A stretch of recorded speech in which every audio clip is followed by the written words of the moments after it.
Okay, here we are. Now we're with some more Tea Party patriots that want to mix it up and ask these candidates questions. We're with Diane, right? Yes. Okay, now why are you here and what is your question? Well, I want to preserve the constitutional form of government that we've enjoyed all these 200 and something years, and I see it slipping away. Okay. And it makes me very sad. So I have 4 points, sort of, that I go over with some of these people in terms of Republicans taking it back. And it's about respect of the office and your constituents, right? Responsiveness, talking to you guys, understanding what you want, results, and integrity. Do you feel like Craig DeLuz might embody those kind of characteristics that would cause you to maybe get involved in his campaign or vote for him? Well, he has the look of a sincere person. All right. He said certain things. You have to just go by that because he doesn't have a lot of experience yet, right?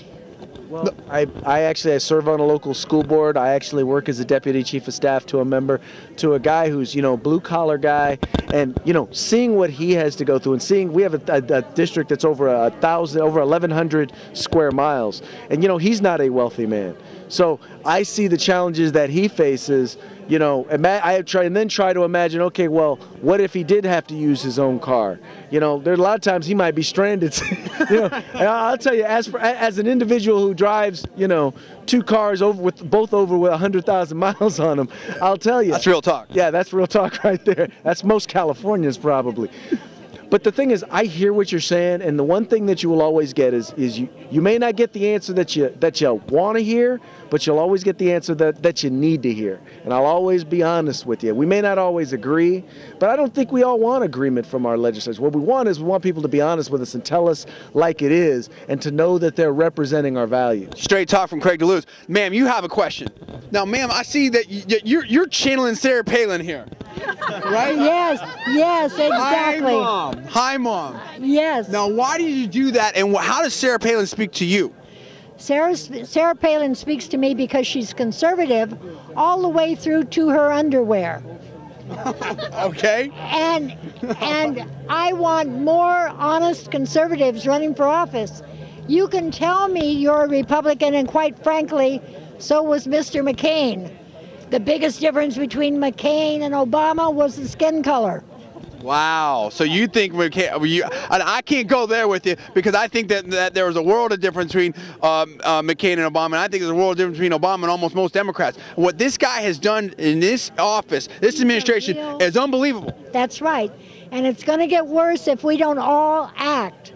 Well, let's talk about actions. Let's talk about Rick Tubbs. Let's talk about Craig DeLuz. Now, we've got one man here that's running for assembly, and right here in this Capitol right here, and we got another man here that's running for Congress. Let's talk about some of the issues here that are important to you guys and how you might be able to work together and energize some folks out there to get involved in your campaigns. Well, I think it's important, first of all, to understand that, a lot of the things they're dealing with right now at the federal level started here. Yes. Cap and trade is already law in California. It's called AB 32. Oh, my goodness. They've already started to push government-run health care here, and now that it's stalled at the federal level, they're starting to push it once again, right here in Sacramento. The Senate's already passed it, and now it's moved over to the state assembly. They're estimating that it's going to cost $200 billion for the government-run health care here in California. Now, to put that in perspective, our state budget is right now $85 billion. That's just crazy. Well, it's crazy, but think about it. All the madness that eventually infects Washington comes from California. So the first thing we're going to do is we're going to start to be a good example to Washington, D.C. Right. We're going to actually start living within our means, because here in California,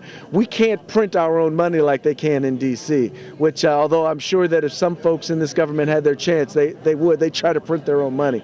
So the first thing is we're going to set that example. We're going to work with our congressional delegation. We're going to make sure that guys like Rick Tubbs are elected who are going to represent the interests of the people, a self-governing people. I love that. People who understand that, the money that we send to Sacramento and to D.C. doesn't belong to the politicians. It doesn't belong to the bureaucrats. It belongs to the taxpayers, the people who showed up out here at this Tea Party. See, it's a Tea Party. This is a party right here. We're having a party right here to take back America and California for the people. But, I mean, that's an interesting thing right here. Now, we've got Arnold, who's going to the administration, going to Washington saying, hey, you know what, give us some money, bail us out, because he can't get the House in order here with these Democrats that have a stranglehold along with the unions on the fiscal purse strings of this state. Straight talk, shared sacrifices, tough choices. Craig DeLuz, you're going to be dealing with the same thing here in the state capitol if you're elected. We're talking about pensions, we're talking about the stranglehold the unions have on this, we're talking about all kinds of other things of the overspending. How do you get control of that, and what kind of tough choices and cuts are you willing to make? Well, the first thing that you got to do is you've got to prioritize. What is the function of government? What's the function of the state government? Those are the first things that you need to fund. The next thing you need to look at is what are things that actually add value. And I'll give you an example. Some people say, well, just cut, cut, cut, cut, cut.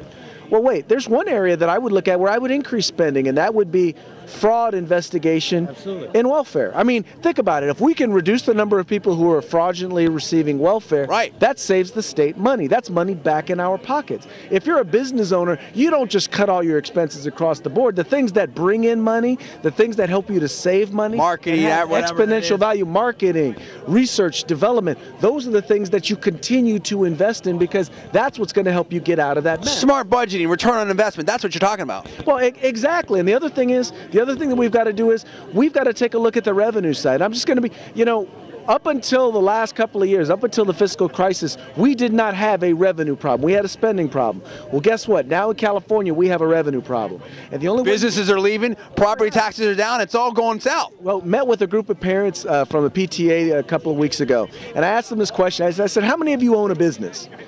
3 of them raised their hand. I said, now, I said, you guys are suffering right now, right? I said, yeah. I said, fewer customers, right? They said, yeah, we got fewer customers. So let me ask you this. Did you increase your revenues by increasing the prices that you charge your existing customers? They said, well, no. I said, why? No demand. Well, because exactly, that'll decrease the demand, will bring in even less money. I said it's the same thing in the state of California. Understand that people are here in California because they love it, but after a certain point, it's going to cost them too much to continue to be here. And right now, in this fiscal environment... It's not competitive. They're paying a price because they love it here, but we need to make this state competitive again. Well, exactly. I mean, other states are marketing to California. They're saying, come to our state where we actually want you. Companies are disproportionately downsizing in the state of California. They're saying that if I can downsize, if I can lay off folks in California and save $1,000 or $100,000, or I can lay off people in Texas and save $200,000 or $50,000, where am I going to lay people off? I'm going to lay them off where I'm going to get the biggest bang for my buck. Not rocket science. Macy's, liberal company, right? They love California. Yeah. Laid off 7,000 employees, 1,400 in San Francisco, the West Coast fashion capital. Wow. Why did they do it? They closed their corporate headquarters because it's too expensive here. We have to lower taxes. We have to lower regulation. We need to make it easier for business. No, not business. For employers, because you see, that's where the jobs are. Well, employers have employees, and employees pay taxes. Right. And when you get people paying taxes, guess what? Then you've got money to help deal with balancing your budget. Simple concept. How come nobody does this? Well, so let's flip the script for a second. I mean, we know that there's going to be pain. We know that there's going to be shared sacrifice. There's no doubt about it. But how quickly, if you two are elected, do you feel that we can get this state and this country back on track? And how good can we see California be again with your policies if they're enacted? Well, I'm going to be honest with you. We didn't get in this mess overnight. We're not going to get out of it overnight. Okay. Until we wrest control of this legislature away from the public employee labor unions, away from the special interests, and we actually start to elect a group of people who actually are responsive to the citizenry, that's what it's going to take. And that's not just what we can do here in the building. That's what the entire citizenry of the state of California have to be engaged in. But it takes people in this building who are willing to be leaders, travel up and down the state, identify, work with people, help get other like-minded people elected in local government and state government at the federal level. That's the sort of thing that it's going to take. Right now, we keep asking bad people to make good decisions. Why not elect some good people to make good decisions? I'm hearing real talk. I'm hearing real solutions. Well, what I'm hearing right now is I'm hearing real candidates and real solutions. Rick, we want to thank you so much. Good luck. Thank you, sir. In your bid. Craig DeLuz, we want to thank you so much. Thank you, and sir. Good luck in your race. And we're going to talk to some more folks out here and find out what's going on in Sacramento with the Tea Party, and I will be back.